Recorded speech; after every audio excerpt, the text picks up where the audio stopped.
Manipurdagi Huk-Khiba lifter Chanambam Rishikanta gi ngaksamda Glasgow Commonwealth Games ki silver medal Huk-Khiba Mitkup adu mahaki apokpana Jaipurda laikatnarigli cheraktani hairei Chanambam Rishikanta gi nungairaba Mitkup adu Jaipurda laikatnaduna leiba apokpa mapanade uba phangkide hairei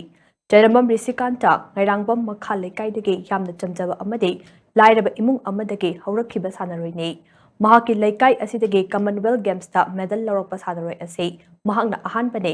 Rishikantana class 8 tamlingai matamda weightlifting haidiba masana asida khongdarakibane mahakna Imphal gi sai training center da sanaduna state amadi nation gi thakta medal kaya lawba ngamlakibane mahakna Glasgow da phanglakliba medal ase nongmanini honaraga phanglakiba medal nate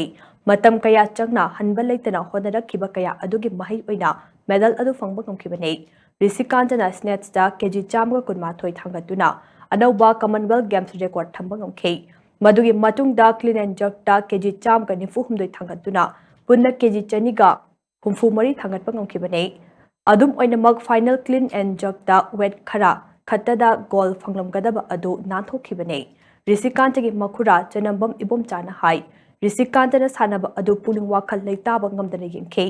magna medal amatang phangduna halakpa adu pamkhiba adu silver medal phanglakpa aduna mangphau nobadake imung manugi miyamge mittagi pitana khei Pungfam aduda imungi mi adu miyam adu harauba phongdokadra natraga kapkadra haibadu chamamna ke Mitkup adu imung asigi oina kaungomdana lehauragadaba ama oihore haike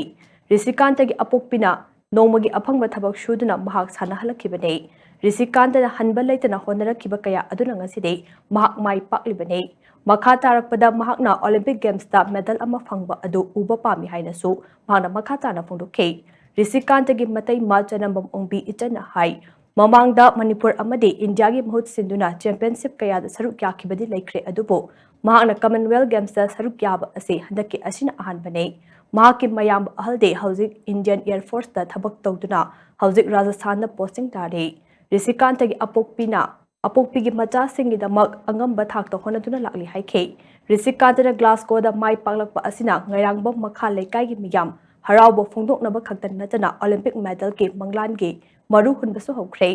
Olympic Games ke podium da mahakna leptuna gold medal lawrakpa Mitkup ado ngairangbam makha leikai gi miyamna khawrangna ngaiba hongnakre